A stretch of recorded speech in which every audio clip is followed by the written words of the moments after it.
Happy New Year! It's 2nd of January 2026 and everyone is super excited and pumped about achieving their fitness goals like every January.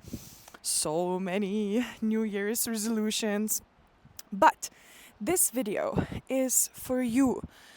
If you have been stuck in a dieting pattern and you just see it seems like you just always gained weight back no matter how many times you have tried, and every January you stick to some cookie to some cookie cutter program for 2 weeks or 6 weeks or 12 weeks, and it seems like everything is going fine. You see some progress, you drop some weight, but then the spring comes and you gain all the weight back.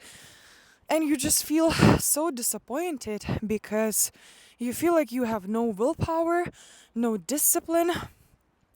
You don't feel worthy anymore because you gain all the weight back. You just feel like none of the programs work for you and you just don't know what to do. So, if you are frustrated and this year, this January, you actually want to learn about a fitness philosophy, about a philosophy that is sustainable, that will help you achieve your fitness goals and actually stick to it for the rest of your life, it will help you to build sustainable, healthy habits. And there are so many ways how to get back on track when you spiral. I feel like none of the programs actually teach the mindset and how to manage stress, emotional fitness, like emotional well-being, to be able to stick to your weight loss goals. I think most of the programs just give you too strict dieting plan. They tell you to go to train, to go to the gym 5 times a week.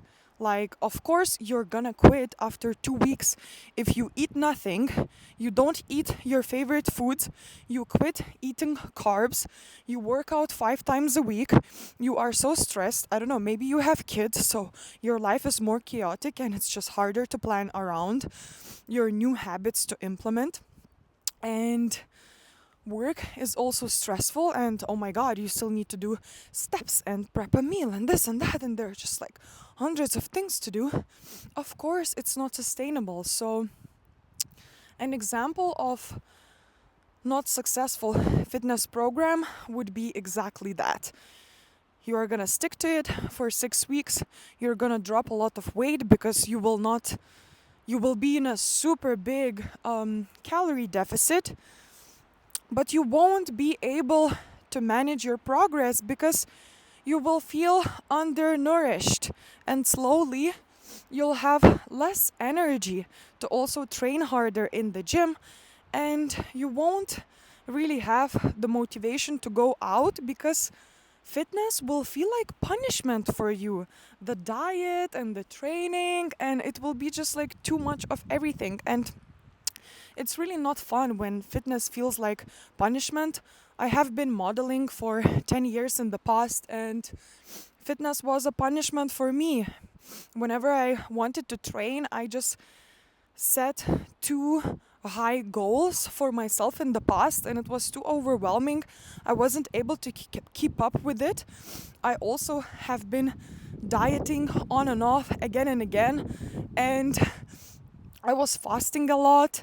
And it's really like all these kind of ways just make you hate fitness, and they don't help with self-love and self-worth.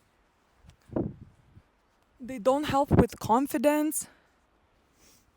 So that's why, after making so many mistakes in my own fitness journey, I would love to share with you a couple of things that will help you this year to look at fitness and weight loss and taking care of yourself, loving yourself, respecting your body, to show up for it in a different way. So I know it's super scary to think about ditching dieting together. But ditching dieting for me was the best thing I have ever done.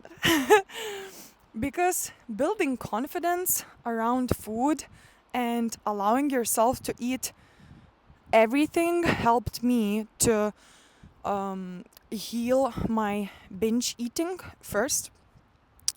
It helped me to stop this pattern of dieting, too much restriction. Then, whenever I would slip up and eat a junk meal, I would feel so guilty about it. The shame would follow. Then I would spiral back into feeling like I am not good enough. What the hell is wrong with me that I cannot stick to this plan? But the plan wasn't good at the beginning, so why would I be able to stick to it? I was just too harsh on myself. So if you relate to this story, there are better ways to achieve any of these goals. So if your goal is weight loss, let's talk about that. Let's talk about dieting. I think it would be helpful for you to ditch dieting as well and look at it from a different perspective of just making yourself more curious to eat whole foods. We are not going to eliminate any of the foods that you love eating. We are gonna try to help you eat your favorite foods while adding more single ingredient foods. So for example, if you are used to getting a sandwich on the go, or getting a hamburger on the go, or just some fast food because you don't have time to eat, you don't have time to shop or cook, let's just look at the healthier alternatives, like maybe those packages of vegetables cut and prepped and ready to eat. If you go into a supermarket, there are a couple of better options to shop than fast food places. You can just get some carrots, cucumbers, celery sticks. You can find some good quality prepped and ready hummus for a dip, and this could be a snack.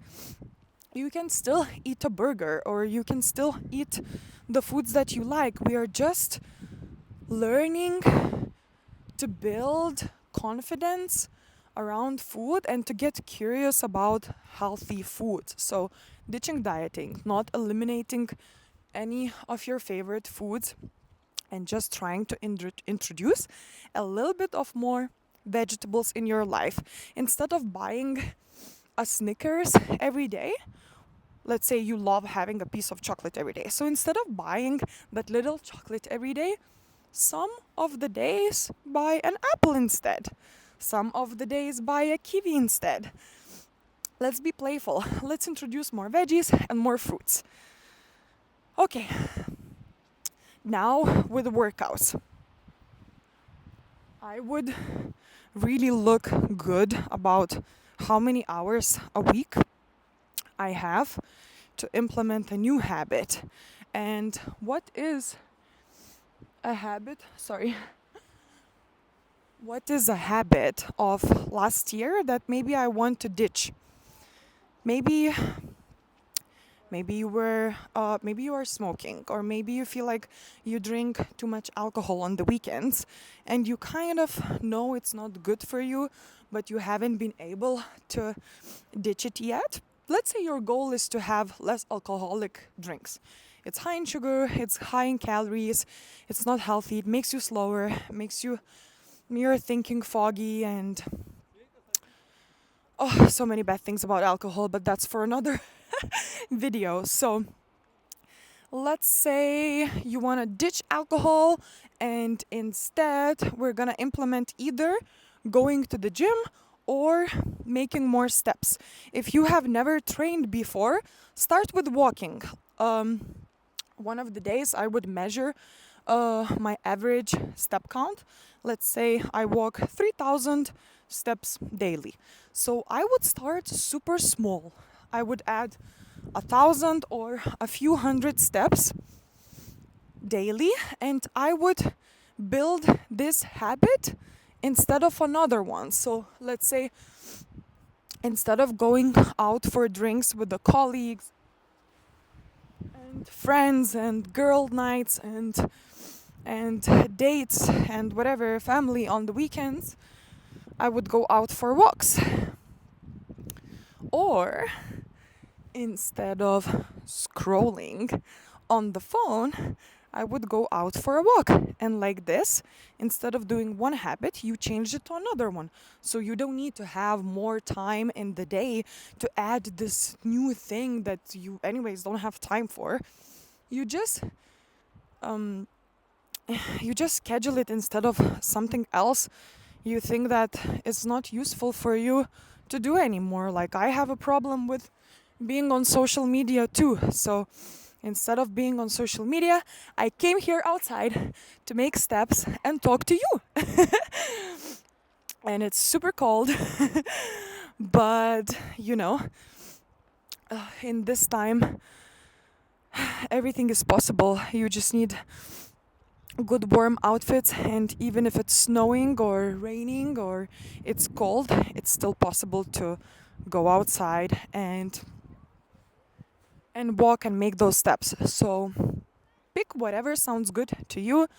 uh, I would highly recommend to reflect on the habits and behaviors that no longer serve you from last year and just swap one little thing. Let's say you start with eating more veggies, fruits, and with walks. That's it. You see that we are not doing any extreme restrictive things here. I am not suggesting you to go and train hard in the gym 5 times a week. I am not suggesting you to go into a super extreme 500 calorie deficit and stay on a low carb diet, whatever, Like, no, that's too extreme. We start small because, like this, we are not overwhelmed. Like this, we are not stressed about fitness. Like this, when we tick off that little box, it boosts dopamine in our brain, which is our reward hormone. It's like I went out for a walk and I did not 3,000 steps, but 4,000 steps today. Check. Yes. Happy hormones are out. You feel like doing it again. And that's how you build consistency with small things, and over time you will build up into a level where you will be able to be consistent with the gym, to be consistent with eating slower, like healthier and healthier, and you will love it. And you will still fit in those chocolates and cookies into your nutrition, but you will not lose progress over it, because there are a couple of mindset things and emotional regulation things that you will learn on the way, on this oh my god, on this journey. I'm sorry, I'm a bit lagging. I think for now it's enough. For this video it's enough. I should do probably part 2 and 3 and 4 and really explain more in detail how you can build up for yourself a plan that actually you uniquely and sustainably can stick to it, because everyone's schedules are different, and how you can build up a workout plan for yourself and all of those things. What kind of mindset is required to never ever quit fitness again, and how to emotionally regulate. So I'm gonna keep this for next time. Let me know if you would like to talk about it, and good luck. Please don't punish yourself. Don't think that these little swaps and goals are too small. They are not big enough. They're not like it's showed online, because online it's showed that you need to be so dramatic and so, like you need to do everything and you are weak if you don't do it. That is not true. That is actually an illusion. Online showed illusion, and I really hate this side of fitness that sells you some really quick fixes. Taking care of your health is not a quick fix. It's something you want to work on super slowly, intentionally, and in a way that you can exactly do it for the rest of your life. So, yeah, Happy New Year!